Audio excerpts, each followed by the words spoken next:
Mahilig makasira. Hindi nila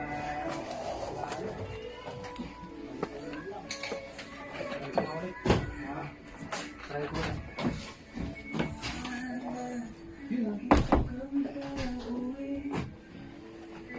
Paliwanag mo naman sa akin. Hindi mo lang sa akin. Huwag mo nang kulit. Ha?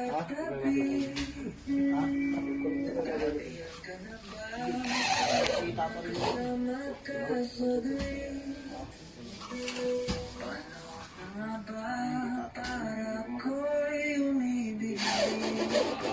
Yung pantalon talaga sa panahon ng araw ba para si Jeff ay umibig muli? Oh, hi ka. Isin muna natin ang mga bundok. Pero ito pinakita sa akin ni Candy si Jeff. Oo nga. Oo nga. Oo. Magka-level kami, no? Samahan mo, Candy. Samahan mo sa asawa mo. Ha? Hindi ba? Oo, magsawan.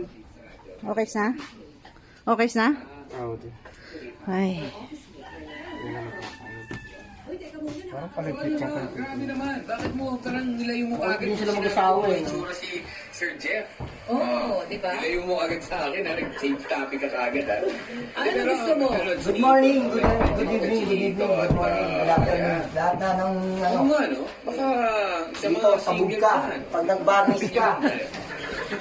Sakit na ang ulo ko. Mamali mo, pag minsan mag-mountain climbing game, salubong niyo siya. Oo, diba?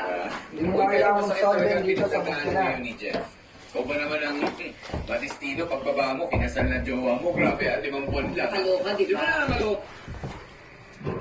Wala. Pero, oo, yung mga ganong sitwasyon. Pero nakakaloka rin, DJ Mac, dahil meron na Kung ano eh. meron na naman, speaking of that, DJ Mac, meron na naman pong naganap na mass shooting Grabe, totoo. sa Yan, yan Louis ang ngayon. Maine. At 22 katao po Hindi. ang casualties at may 5 po Yan. ang sugatan. Ayan sa Maine. Sa Portland to, DJ Mac, ha? Yeah. At according po isang county sheriff ang hindi na, nagbigay pa ng iba pang detalye. Ito yung inulat nila. And bakit gusto sa initial, nakapagtala ng 3 shooting incident yung kapulisan, 3 magkakahiwalay sa lugar kabilang ng spare time recreation, ang Barangay Restaurant at Ayan,